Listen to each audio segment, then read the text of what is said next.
ପାଗଳଖାନା ଭିତରେ ମହିଳାଙ୍କୁ ପ୍ରତିଦିନ ରାତିରେ କାହିଁକି ଦେଶୀ ମହୁ ଖାଇବା ପାଇଁ ବାଧ୍ୟ କରାଯାଉଥିଲା? ସେ ଭୟାନକ ସତ ଜାଣିବା ପରେ ଆପଣଙ୍କର ବି ଲୋମ ଟାଙ୍କୁରି ଉଠିବ, ରକ୍ତ ଗରମ ହୋଇଯିବ। ଆପଣ କେବେ ବି ଶୁଣି ନଥିବେ ଏମିତି ଘଟଣା। ଆପଣ କ'ଣ? ମୋ ଜୀବନର ଏହା ଥିଲା ପ୍ରଥମ ଘଟଣା ଯାହାକୁ ଶୁଣି ମୋ ମୁଣ୍ଡ ଘୁରି ଯାଇଥିଲା। ଏକ ଭୟାନକ ସତ କାହାଣୀ। ତେଣୁ ଭିଡିଓକୁ ପୁରା ଦେଖିବେ ଆଉ ଆପଣଙ୍କର ମତ ରଖିବେ। ମୋ ନାଁ କିରଣ। ମୁଁ ଜଣେ ଲେଡି ପୋଲିସ ଇନ୍ସପେକ୍ଟର। ମୁଁ ଯାହାର କାହାଣୀ କହିବାକୁ ଚାହୁଁଛି ସେ ହେଉଛନ୍ତି ପ୍ରିୟା ଠାକୁର। ଜଣେ ସମ୍ଭ୍ରାନ୍ତ ପରିବାରର ବୋହୂ। ବାପା ଯେମିତି କୋଟିପତି, ଶାଶୁଘର ବି ସେମିତି ଧନୀ। ହେଲେ କ'ଣ ଏମିତି ପରିସ୍ଥିତି ହେଲା ଯେ ଶାଶୁ ଘରେ ପ୍ରିୟଙ୍କାଙ୍କ ଦେଢଶୁର ତାଙ୍କୁ ରାତିରେ ଦେଶୀ ମହୁ ଖାଇବାକୁ ବାଧ୍ୟ କରୁଥିଲେ। ଆଉ ତାପରେ ପ୍ରିୟାଙ୍କ ସହିତ ଯାହା ଘଟୁଥିଲା ସେଇଟା ଗୋଟିଏ ଲଜ୍ଜାଜନକ ଘଟଣା ଥିଲା। କାରଣ ମୋ ଜୀବନରେ ଯେତେ ବି କେସ୍ ସମାଧାନ କରିଛି ତାଠାରୁ ଏହି କେସ୍ ପୁରା ଅଲଗା ଥିଲା। ମୁଁ ସେହି ଦିନର ଘଟଣା କହୁଛି ଯେଉଁଦିନ ମୁଁ କଟକ ରାଣୀହାଟ ପୋଲିସ ଷ୍ଟେସନରେ ଜଏନ୍ କରିବା ପାଇଁ କଟକରେ ପହଞ୍ଚିଲି। ପରଦିନ ଜଏନ୍ କରିବି ବୋଲି ସେଦିନ ରାତିରେ ଟିକେ ଶୀଘ୍ର ଶୋଇପଡ଼ିଥିଲି। ରାତି 2ଟା, ସୁନସାନ ଓ ଅନ୍ଧାର ରାତିରେ କେବଳ ଶୁଭୁଥିଲା ଝିଙ୍କାରୀର ସ୍ୱର। ପାଗ ବି କୋହଲା। କୋହଲା ପାଗରେ କେଜାଣି କେତେବେଳୁ ନିଦ ମାଡ଼ି ବସିଥିଲା ମୋତେ। ହଠାତ୍ ଜୋର ଜୋର କରି କବାଟ ଠକ୍ ଠକ୍ ହେଲା। କିଛି ସମୟ ଯାଇଛି କି ନା ପୁଣି ସେ ଶବ୍ଦ ଶୁଣି ମୋର ନିଦ ଭାଙ୍ଗିଗଲା। ଏମିତି ଅନ୍ଧାର ଆଉ ସୁନସାନ ରାତିରେ ପୁଣି କିଏ କବାଟ ବାଡ଼ଉଛି? ଟିକେ ଅଟକି ଗଲି। ପୁଣି କିଛି ସମୟ ଯାଇଛି କି ନା ଜଣେ ମହିଳାଙ୍କର ଚିତ୍କାର ଶୁଭିଲା, କିଏ ଅଛନ୍ତି? ଦୟାକରି ଟିକେ ଜଲ୍ଦି କବାଟ ଖୋଲନ୍ତୁ। ଏଥର କିନ୍ତୁ ମୁଁ ନିଶ୍ଚିତ ହୋଇଗଲି ସେ ଭୟ ମିଶା ସ୍ୱର ଜଣେ ମହିଳାଙ୍କର ବୋଲି। ତଥାପି ସନ୍ଦେହ ମୋ ମନରୁ ଯାଉନଥିଲା। କାରଣ 10 ବର୍ଷର ପୋଲିସ ଚାକିରିରେ କେତେ ଅପରାଧୀଙ୍କୁ ଦଣ୍ଡ ଦେଇଛି ଆଉ କେତେ ଯେ କ୍ରିମିନାଲ ମୋ ପଛରେ ପଡ଼ିଥିଲେ ତାହା ଆପଣମାନେ ବୁଝିପାରିବେନି। ତେଣୁ ନିଜର ସୁରକ୍ଷା ପାଇଁ ଡ୍ରରୁ ରିଭଲଭର କାଢ଼ି ଧୀରେ ଧୀରେ କବାଟ ଆଡ଼କୁ ଆଗେଇଲି। ଏହା ଭିତରେ କବାଟରେ ଜୋରଦାର ଶବ୍ଦ। ଜଲ୍ଦି କବାଟ ଖୋଲନ୍ତୁ, ନହେଲେ ସେମାନେ ମୋତେ ଜୀବନରୁ ମାରିଦେବେ। ଧୀରେ ଧୀରେ ଯାଇ କବାଟ ଖୋଲିଦେବା ବେଳକୁ ଜଣେ ସୁନ୍ଦରୀ ମହିଳା କବାଟ ଖୋଲି ସିଧା ଭିତରକୁ ପଶି ଆସିଲେ ଆଉ ହାତ ଯୋଡ଼ି ନେହୁରା ହୋଇ କବାଟ ବନ୍ଦ କରିଦେବା ପାଇଁ ମୋତେ କାକୁତି ମିନତି କଲେ। ତାଙ୍କ ମୁହଁରେ ସ୍ପଷ୍ଟ ଭାବରେ ବାରି ହୋଇ ପଡୁଥିଲା ଭୟର ଚିହ୍ନ। ଦେହରେ ପିନ୍ଧିଥିବା ଧଳା ଶାଢ଼ୀଟି ବି ଅସ୍ତବ୍ୟସ୍ତ ହୋଇ ପଡ଼ିଥିଲା। ସେ ଶାଢ଼ୀକୁ ଦେଖି ମୁଁ ଜାଣିପାରିଲି ଯେ ସେ ପାଗଳଖାନାରୁ ଫେରାର ହୋଇ ଏଠାକୁ ପଳେଇ ଆସିଛନ୍ତି। ତେବେ ତାଙ୍କ ଦେହ ଗୋଟାପଣେ ଥରୁଥିଲା। ତାଙ୍କ ଅବସ୍ଥା ଦେଖି ମୁଁ ନିଶ୍ଚିତ ହୋଇଗଲି ଯେ ତାଙ୍କ ପ୍ରତି ବିପଦ ରହିଛି। ତୁରନ୍ତ କବାଟ ବନ୍ଦ କରିଦେଇ ମୁଁ ତାଙ୍କୁ ବସିବା ପାଇଁ କହିଲି। ହେଲେ ସେ ଏତେ ଭୟରେ ଥିଲେ ଯେ ବସିବାକୁ ବି ସାହସ କରିପାରିଲେନି। ମୁଁ ତାଙ୍କ କାନ୍ଧରେ ହାତ ରଖି ତାଙ୍କୁ ଆଶ୍ୱାସନା ଦେଲି, ମୋ ପରିଚୟ ଦେଲି ଆଉ କହିଲି କି ଆପଣ ମୋ ଘରେ ସୁରକ୍ଷିତ, ତେଣୁ ଚିନ୍ତାମୁକ୍ତ ହୋଇ ବସନ୍ତୁ। ତାଙ୍କୁ ସିନା ଚିନ୍ତାମୁକ୍ତ ହେବା ପାଇଁ କହିଦେଲି, କିନ୍ତୁ ମୋ ଚିନ୍ତା ବଢ଼ି ବଢ଼ି ଯାଇଥିଲା। କାରଣ ଏତେ ରାତିରେ ପାଗଳଖାନାରୁ ଜଣେ ମହିଳା ଫେରାର ହୋଇଯାଇଛନ୍ତି ଆଉ ଜଣେ ମହିଳାଙ୍କ ପଛରେ କାହିଁକି ଏତେ ଗୁଣ୍ଡା ପଡ଼ିଥିଲେ ସେ କଥା ଜାଣିବା ପାଇଁ ମୁଁ ଯେମିତି ବ୍ୟଗ୍ର ଥିଲି। ତାଙ୍କୁ ମୋ ପରିଚୟ ଦେବା ପରେ ସେ ଟିକେ ଅଧିକ ଗମ୍ଭୀର ହେବା ପରି ଜଣା ପଡ଼ିଲେ। କେଜାଣି କାହିଁକି ତାଙ୍କ ଭିତରେ ଡର ପୁଣି ଫୁଟିକି ବାହାରି ଆସିଲା। ତେବେ ତାଙ୍କୁ ସମ୍ପୂର୍ଣ୍ଣ ଆଶ୍ୱାସନା ଦେବା ପରେ ସେ ଟିକେ ଥୟ ଧରିଲେ। ସେଠୁ ମୁଁ ତାଙ୍କୁ ଆଣି ପାଣି ଯାଚିଲି। ପାଣି ଟିକେ ପିଇ ସେ ଚେୟାର ଉପରେ ବସି ପଡ଼ିଲେ ଆଉ ନିଜକୁ ଶାନ୍ତ କରିବା ପାଇଁ ଚେଷ୍ଟା କଲେ। ସେ ଟିକେ ଶାନ୍ତ ହେବା ଦେଖି ମୁଁ ତାଙ୍କ ବିଷୟରେ ଜାଣିବା ପାଇଁ ଇଚ୍ଛା ପ୍ରକାଶ କଲି। ପଚାରିଲି କି ଆପଣ କିଏ ଆଉ ଏତେ ରାତିରେ କିଏ ଆପଣଙ୍କର ପଛରେ ପଡ଼ିଯାଇଥିଲା? ଏତିକି ପଚାରିବା ବେଳକୁ ହଠାତ୍ ପୁଣି ଥରେ କବାଟ ଧଡ଼ ଧଡ଼ ହେଲା, ଯେମିତି କିଏ କବାଟକୁ ଜୋର ଜୋର କରି ବାଡ଼ଉଛି। କବାଟ ଠକ୍ ଠକ୍ ଶୁଣି ସେ ମହିଳା ଜଣଙ୍କର ଅବସ୍ଥା ଖରାପ ହୋଇଗଲା। ମୋ ଗୋଡ଼ ତଳେ ପଡ଼ିଯାଇ କେଉଁଠି ଲୁଚେଇ ଦେବା ପାଇଁ ଅନୁରୋଧ କଲି। ତେଣୁ ମୁଁ ତୁରନ୍ତ ତାଙ୍କୁ ନେଇ ରୋଷେଇ ଘରେ ଥିବା ଫ୍ରିଜର ପଛପଟେ ଲୁଚେଇ ଦେଲି ଆଉ ବନ୍ଧୁକ ନେଇ କବାଟ ଖୋଲିବାକୁ ଚାଲିଲି। ଧୀରେ କି କବାଟ ଖୋଲିବା ପରେ ଭୟଙ୍କର ଚେହେରା ରଖିଥିବା 5ରୁ 7 ଜଣ ସେ ମହିଳାଙ୍କ ବିଷୟରେ ପଚାରିଲେ ଆଉ ଧମକ ଦେଇ କହିଲେ କି ଯଦି ତାକୁ ସେ ଘରେ ସ୍ଥାନ ଦେଇଥିବ ତାହେଲେ ତମକୁ ଜୀବନରୁ ମାରିଦେବୁ। ଏଠି ସେମିତି କେଉଁ ମହିଳା ନାହାନ୍ତି। ମୁଁ ଏମିତି ବାରମ୍ବାର ମନା କରିବା ପରେ ସେମାନେ 10 ମିନିଟ ରହି ପଳାଇଲେ। ଏଥିରେ ମୁଁ କବାଟ ବନ୍ଦ କରି ସେ ମହିଳାଙ୍କୁ ବାହାରକୁ ଆଣିଲି ଆଉ ତାଙ୍କୁ ଆଶ୍ୱାସନା ଦେଇ ତାଙ୍କ ବିଷୟରେ ପଚାରିଲି, ତମେ କିଏ ଆଉ ଏ ଗୁଣ୍ଡାମାନେ କାହିଁକି ତମ ପଛରେ ପଡ଼ିଛନ୍ତି? ସେଠୁ ସେ ମହିଳା ଜଣକ ଟିକେ ଦୀର୍ଘ ନିଶ୍ୱାସ ନେଲେ ଆଉ ହଠାତ୍ ଭୋ ଭୋ ହୋଇ କାନ୍ଦିବାରେ ଲାଗିଲେ। ଆଖିରୁ ଯେମିତି ଲୁହର ସାଗର ବୋହି ପଡ଼ିଲା।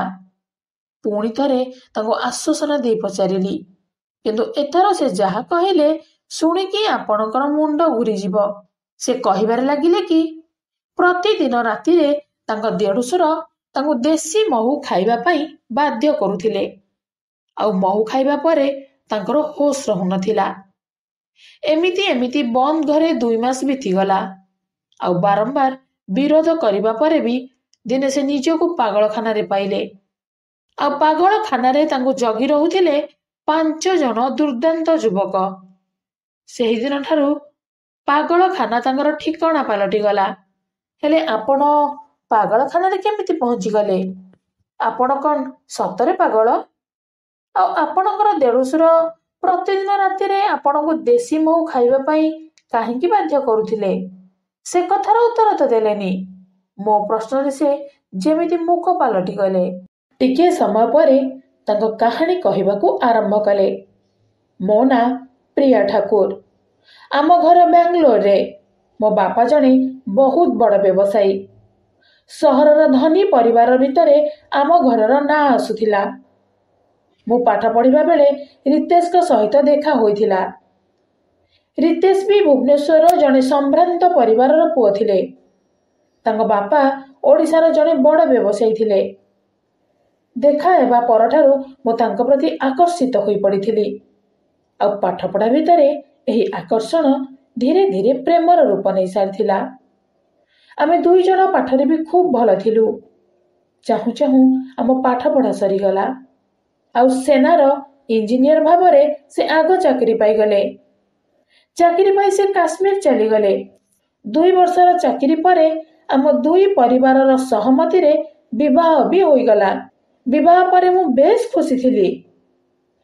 ବିବାହ ପରେ ଯେମିତି ଝିଅମାନେ ସ୍ୱପ୍ନ ଦେଖିବା ଆରମ୍ଭ କରନ୍ତି, ମୁଁ ବି ସେମିତି ସ୍ୱପ୍ନ ଦେଖିବା ଆରମ୍ଭ କରିଦେଇଥିଲି। ବିବାହର 1 ମାସ ପର୍ଯ୍ୟନ୍ତ ଆମେ ସାଥୀ ହୋଇ ରହିଲୁ। ପୁଣି ସେ ତାଙ୍କ ଚାକିରି ସ୍ଥାନକୁ ପଳେଇଲେ ଆଉ ଯେହେତୁ ମୁଁ ନୂଆ ବାହା ହୋଇଥିଲି ତେଣୁ ହଠାତ୍ ଘର ଛାଡ଼ି ସ୍ୱାମୀଙ୍କ ସାଥିରେ ଯିବାଟା ତାଙ୍କ ଘରେ ପସନ୍ଦ କଲେନି। ତେଣୁ ସେ ବି ମୋତେ ବୁଝେଇ ଦେଇଥିଲେ କି ବର୍ଷକ ଭିତରେ ଆମେ ଏକାଠି ହୋଇଯିବା ଆଉ ମୁଁ ବି ବୁଝି ଯାଇଥିଲି। ହେଲେ ମୁଁ ବୁଝିପାରିନଥିଲି ମୋ ଦେଢ଼ଶୁର ଆଉ ଯାଆଙ୍କର ଚାଲ ଓ ମତଲବକୁ। ନୂଆ ବୋହୂ ହିସାବରେ ମୁଁ ମୋ ଶାଶୁ ଶ୍ୱଶୁରଙ୍କ ଖୁବ୍ ସେବା କଲି। ମୋ ସେବାରେ ସେମାନେ ଏତେ ଖୁସି ହୋଇଯାଇଥିଲେ ଯେ ଧୀରେ ଧୀରେ ସେମାନେ ତାଙ୍କ ସାନ ପୁଅର ଅନୁପସ୍ଥିତିକୁ ଭୁଲି ଯାଇଥିଲେ ଆଉ ଖୋଲା ଖୋଲି ମୋତେ ସେମାନେ ତାଙ୍କ ବୋହୂ ନୁହେଁ ଝିଅ ବୋଲି କହି ବୁଲିଲେ। ଏହା ଭିତରେ ବର୍ଷଟେ ବିତି ଯାଇଥିଲା। ମୁଁ ତାଙ୍କ ପାଖକୁ ଯିବା ସମୟ ଆସିଯାଇଥିଲା। କିନ୍ତୁ ବିଧିର ବିଧାନ କିଛି ଅଲଗା ଥିଲା। ସେହି ସମୟ ବେଳକୁ ଏକ ଏମିତି ଘଟଣା ଘଟିଲା ଯେ ମୋ ଜୀବନରେ ମୋଡ଼ ବଦଳାଇ ଦେଲା। ମୋ ସ୍ୱପ୍ନ ଧୂଳିସାତ୍ ହୋଇଗଲା। ହଠାତ୍ ଖବର ଆସିଲା କି ମୋ ସ୍ୱାମୀ ଶହୀଦ ହୋଇଯାଇଛନ୍ତି। କ୍ୟାମ୍ପରେ ଥିବାବେଳେ ଆତଙ୍କବାଦୀ ପଶି ଆସିଥିଲେ ଆଉ ତାଙ୍କ ଗୁଳି ମାଡ଼ରେ ମୋ ସ୍ୱାମୀ ଶହୀଦ ହୋଇଗଲେ। ମୋର ତ ଯେମିତି ସଂସାର ଉଜୁଡ଼ିଗଲା। ପାଦ ତଳୁ ମାଟି ଖସିଗଲା। କ'ଣ କରିବି କିଛି ବୁଝିପାରିଲିନି। ମୋ ଦୁର୍ଦ୍ଦିନରେ ମୋ ଶାଶୁ ଶ୍ୱଶୁର ନିଜର ବାପା ମା ପରି ଛିଡ଼ା ହୋଇଥିଲେ।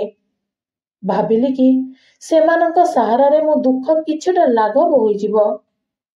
କିନ୍ତୁ ଜାଣିନଥିଲି କି ସେହି ଘରେ ହିଁ ମୋ ପାଇଁ ବିଛା ଯାଉଥିଲା ମରଣର ଜାଲ ଆଉ ମୁଁ ସେ ଜାଲରେ ଖୁବ୍ ଶୀଘ୍ର ପଡ଼ିବାକୁ ଯାଉଥିଲି। ଏମିତି 2 ମାସ ବିତିଗଲା। ମୋ ସ୍ୱାମୀଙ୍କୁ ଝୁରି ଝୁରି ମୋ ଦେହ ବି ଖରାପ ହେବାକୁ ଲାଗିଲା। ଆଉ ସେହି ମୌକାରେ ଦିନେ ରାତିରେ ମୋ ଦେଢ଼ଶୁର ମତେ ଦେଶୀ ମହୁ ଖାଇବା ପାଇଁ ଦେଲେ। କହିଲେ ମାସେ ଖାଇବା ପରେ ଦେହ ଭଲ ହୋଇଯିବ। ତାଙ୍କ କଥା ଶୁଣି ମୁଁ ସେ ଔଷଧ ମିଶା ମହୁ ଖାଇ ଦେଇଥିଲି। ଆଉ ସେ ରାତି ଥିଲା ମୋ ପାଇଁ ପ୍ରଥମ କାଳରାତ୍ରି। ସେ ଔଷଧ ଖାଇବାର କିଛି ସମୟ ପରେ ମୁଁ ଶୋଇପଡ଼ିଲି।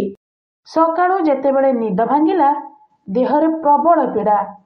ଏମିତି 6-7 ଦିନ ଚାଲିବା ପରେ ମୋର ଅନୁଭବ ହେଲା କି ସେ ମହୁ ମିଶା ଔଷଧ ଖାଇ ମୋତେ ଅଧିକ ନିଦ ମାଡ଼ି ଆସୁଥିଲା। ଆଉ ସକାଳେ ନିଦ ଭାଙ୍ଗିବା ପରେ ଦେହରେ ପୀଡ଼ା ଅନୁଭୂତ ହେଉଥିଲା। ଏକଥା ମୋ ଦେଢ଼ଶୁରଙ୍କୁ ପଚାରିଲି, କିନ୍ତୁ ସେ କହିଲେ କି ସେହି ଔଷଧ 21 ଦିନ ପୁରା ଖାଇବା ପରେ ହିଁ କାମ ଦିଏ। ଆଉ ନିଦ ଲାଗିଲେ କି ଦେହରେ ପୀଡ଼ା ଅନୁଭବ ହେଲେ କିଛି ଅସୁବିଧା ନାହିଁ। ତାଙ୍କ କଥାରେ ମୁଁ ବି ବିଶ୍ୱାସ କରିଗଲି।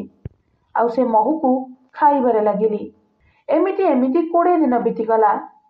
ହେଲେ ଏହା ଭିତରେ ମୋ ପାଇଁ କାଳ ଆସି ପହଞ୍ଚିଯିବ, ଏହା ମୁଁ କେବେ ବି ଭାବିପାରିନଥିଲି। ମୋର ମନେ ଅଛି ସେ ରାତିର କଥା। ସେଦିନ କାହିଁକି କେଜାଣି ମୋର ସେ ମହୁ ଖାଇବା ପାଇଁ ଜମା ବି ଇଚ୍ଛା ନଥିଲା। ତେଣୁ ବାହାନା କରି ମୁଁ ସେ ମହୁ ଖାଇବା ବଦଳରେ ଲୁଚାଇ ଦେଲି। କାରଣ ପ୍ରତିଦିନ ମୋ ଦେଢ଼ଶୁର ନିଜେ ଆସି ସେ ମହୁ ଖାଇବାକୁ ଦେଉଥିଲେ। ଆଉ ମୁଁ ଖାଇବା ପର୍ଯ୍ୟନ୍ତ ଜଗି ରହୁଥିଲେ। ଆଉ ତାଙ୍କ ଆଗରୁ ମହୁ ବଦଳରେ ରସଗୋଲା ଶିରା ଖାଇଦେଲି। ମୁଁ ଖାଇବା ପରେ ସେ ସେହି ସ୍ଥାନରୁ ପଳାଇଥିଲେ ସତ, ହେଲେ ସେ ରାତିରେ ଯାହା ଘଟିଲା ମୋ ଜୀବନର ମୋଡ଼ ବଦଳିଗଲା। ରାତି ଅଧାରେ ମୋ ଦେଢ଼ଶୁର ଓ ଯାଆଙ୍କର ସ୍ୱର ମୋ କାନରେ ପଡ଼ିଲା। ଧୀରେ ଧୀରେ ଯାଇ ତାଙ୍କ କଥା ଶୁଣିଲି। ଦେଢ଼ଶୁର କହୁଥିଲେ କି ବାପା ମା ତ ଆଉ କିଛି ଦିନର ଅତିଥି। ଆଉ ସେମାନଙ୍କ ପରେ ପ୍ରିୟାକୁ ଆମ ରାସ୍ତାରୁ ହଟେଇ ଦେଲେ ଏ କୋଟି କୋଟି ଟଙ୍କାର ସମ୍ପତ୍ତି, ବ୍ୟବସାୟ ସବୁ ଆମର ହୋଇଯିବ। ତାଙ୍କ କଥା ଶୁଣି ମୋ ମୁଣ୍ଡ ଘୁରିଗଲା। କାରଣ ମୋ ସ୍ୱାମୀଙ୍କ ମୃତ୍ୟୁ ପରେ ସେସବୁ ସମ୍ପତ୍ତି ହଡ଼ପ କରିବାକୁ ଚାହୁଁଥିଲେ। ଖାଲି ଘରର ନୁହେଁ, ବରଂ ମୋ ସ୍ୱାମୀଙ୍କର ମୃତ୍ୟୁ ପରେ ମିଳିଥିବା 50 ଲକ୍ଷ ଟଙ୍କା ଉପରେ ବି ସେମାନଙ୍କର ଲୋଲୁପ ଦୃଷ୍ଟି ଥିଲା। ବୋଧହୁଏ ସେହି ଯୋଜନା ଅନୁସାରେ ସେମାନେ ମୋତେ ପାଗଳ କରିବାକୁ ଷଡ଼ଯନ୍ତ୍ର ଆରମ୍ଭ କରିଦେଇଥିଲେ। ତେଣୁ 20 ଦିନ ବିତିଯିବା ପରେ କାହିଁକି ଜାଣି ମୋ ଭିତରେ ପରିବର୍ତ୍ତନ ଆସିବାରେ ଲାଗିଲା। ସବୁ କଥାରେ ବିରକ୍ତି ଅନୁଭୂତ ହେଉଥିଲା। କଥାବାର୍ତ୍ତାରେ ବି ପରିବର୍ତ୍ତନ ଆସିଗଲା। ଆଉ ସେହି ମୌକାରେ ଦେଢ଼ଶୁର ମୋତେ ପାଗଳଖାନାରେ ଭର୍ତ୍ତି କରିବାକୁ ବାପା ମାଙ୍କୁ ରାଜି କରେଇଦେଲେ। ପୁଣି ମୁଁ ପାଗଳଖାନା ଆସିଗଲି। ମୁଁ ଯେତେ ଚିତ୍କାର କରି କହିଲି, ମୋ କଥା କେହି ଶୁଣିଲେନି। ମୋ ଚାରି ପାଖରେ 5-7 ଜଣ ଦୁର୍ଦ୍ଧର୍ଷ ଲୋକ ଜଗି ରହୁଥିଲେ। ଆଉ ପ୍ରତିଦିନ ରାତିରେ ଡାକ୍ତର ଆସି ଏକ ଇଞ୍ଜେକ୍ସନ ଦେଇ ଯାଉଥିଲେ। ସେ ଇଞ୍ଜେକ୍ସନ ନେବା ପରେ ମୋ ଦେହ ଅବଶ ହୋଇପଡ଼ୁଥିଲା। ଏମିତି 2 ମାସ ବିତିଗଲେ ବି ମୋ କଥା କାହାର କାନରେ ପଡ଼ୁନଥିଲା। କିନ୍ତୁ ଭଗବାନଙ୍କ ବିଚାର ବୋଧେ ଅଲଗା ଥିଲା। କାରଣ ମୋ ସହିତ ଘଟୁଥିବା ପ୍ରତି ଘଟଣାକୁ ସେଠାରେ ଥିବା ଜଣେ କର୍ମଚାରୀ ଜାଣିପାରିଥିଲେ। କେମିତି ମୋ ଦେଢ଼ଶୁର ସେଠାରେ ଥିବା ଡାକ୍ତର କର୍ମଚାରୀଙ୍କୁ ପ୍ରବଳ ଟଙ୍କା ଦେଇ ହାତ କରେଇ ନେଇଥିଲେ। ଆଉ ଯୋଜନା ଅନୁସାରେ ସେ ଇଞ୍ଜେକ୍ସନରେ ମୋତେ ସ୍ଲୋ ପଏଜନ ଦିଆଯାଉଥିଲା। ଫଳରେ ଦିନ ଆସିଥାନ୍ତା, ମୋ ଅଙ୍ଗ ପ୍ରତ୍ୟଙ୍ଗ ଆଉ କାମ କରିନଥାନ୍ତା। ଆଉ ମୁଁ ମରିଯାଇଥାନ୍ତି। ଆଉ ମରିବା ଆଗରୁ ସେମାନେ ମୋ ଦସ୍ତଖତ ନେଇ ସବୁ ସମ୍ପତ୍ତି ହାତେଇ ନେଇଥାନ୍ତେ। କିନ୍ତୁ ସେହି କର୍ମଚାରୀ ଜଣକ ମୋତେ ଭଗବାନଙ୍କ ଦୂତ ପରି ମିଳିଗଲେ। ଆଉ ମୋତେ ଏଠାରେ ମୁକୁଳାଇବା ପାଇଁ ଗତ 5 ଦିନ ତଳେ ସେ ଏକ ଯୋଜନା କରିଥିଲେ।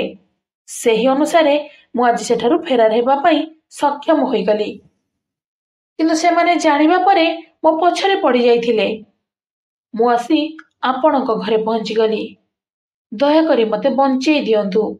ଆଉ ମୋ ବାପା ମାଙ୍କ ପାଖକୁ ପଠାଇବା ପାଇଁ ବ୍ୟବସ୍ଥା କରିଦିଅନ୍ତୁ। ମୁଁ ସାରା ଜୀବନ ଋଣୀ ରହିବି। ଏହା କହି ପ୍ରିୟା ମୋ ଗୋଡ଼ ତଳେ ପଡ଼ିଗଲେ। ତାଙ୍କ କାହାଣୀ ଶୁଣି ମୁଁ ନିଜ କାନକୁ ବିଶ୍ୱାସ କରିପାରିଲିନି। ସମ୍ପତ୍ତି ପାଇଁ ଜଣେ ଏତେ ତଳକୁ ଖସି ଯାଇପାରେ ବୋଲି ମୁଁ ସେଦିନ ଅନୁଭବ କଲି। ଆଉ ତାଙ୍କୁ ସମ୍ପୂର୍ଣ୍ଣ ସାହାଯ୍ୟ କରିବି ବୋଲି ପ୍ରତିଶ୍ରୁତି ଦେଲି। ପରଦିନ ଥିଲା ମୋର ପରୀକ୍ଷାର ଘଡ଼ି। ସକାଳ ହେଲା, ମୁଁ ପ୍ରିୟାଙ୍କୁ ସେଠାରେ ଛାଡ଼ି ଥାନାରେ ଜଏନ୍ କଲି। ଆଉ ପ୍ରିୟାଙ୍କୁ ଥାନାକୁ ଡାକି ସେ ଥାନାରେ ପ୍ରଥମେ ତାଙ୍କ କେସ୍ ରୁଜୁ କଲି। ଆଉ ଦେଢ଼ଶୁରଙ୍କୁ ଗିରଫ ନ କରିବା ଯାଏ ମୋ ପାଖରେ ରଖିଲି। ଧୀରେ ଧୀରେ ସବୁ ପ୍ରମାଣ ଯୋଗାଡ଼ କରିବାରେ ଲାଗିଲି। ମହୁରେ ମିଶା ଯାଉଥିବା ଔଷଧ ଯିଏ ଦେଉଥିଲା, ପାଗଳଖାନାର ଡାକ୍ତର ଓ କର୍ମଚାରୀ ସବୁ ସତ ସତ କହିଦେଲେ। ଆଉ ସେମାନଙ୍କର ବୟାନ ପରେ ମୁଁ ପ୍ରିୟାଙ୍କ ଦେଢ଼ଶୁର ଓ ଯାଙ୍କୁ 15 ଦିନ ଭିତରେ ଗିରଫ କରି ଜେଲ୍ ପଠାଇଦେଲି। କିଛି ଦିନ ଭିତରେ ପ୍ରିୟାଙ୍କର ବାପା ମା ଆସି ତାଙ୍କୁ ସେଠାରୁ ନେଇଗଲେ। ଏହା ଭିତରେ ଘଟଣାକୁ 1 ବର୍ଷ ବିତି ସାରିଲାଣି। ଆଉ ଏଇ 2 ମାସ ହେଲା ପ୍ରିୟାଙ୍କର ବିବାହ ବି ସରିଛି। ତ ଘଟଣାଟି ଏତିକି ଥିଲା। ସମ୍ପତ୍ତି ହଡପ କରିବା ପାଇଁ ଜଣେ ମଣିଷ କଣ ଏତେ ତଳକୁ ଖସି ଯାଇପାରେ? ପ୍ରିୟାର ଦେଢ଼ଶୁର ପ୍ରିୟା ସହିତ ଯାହା କରୁଥିଲେ ତାକୁ ନେଇ ଆପଣ କଣ କହିବେ? କମେଣ୍ଟ ବକ୍ସରେ ଆପଣଙ୍କର ମତ ରଖିବେ। ଭିଡିଓ ଭଲ ଲାଗିଥିଲେ ଲାଇକ୍ ସେୟାର କରିବା ସହିତ ଚ୍ୟାନେଲକୁ ସବସ୍କ୍ରାଇବ କରିଦେବେ। ଧନ୍ୟବାଦ।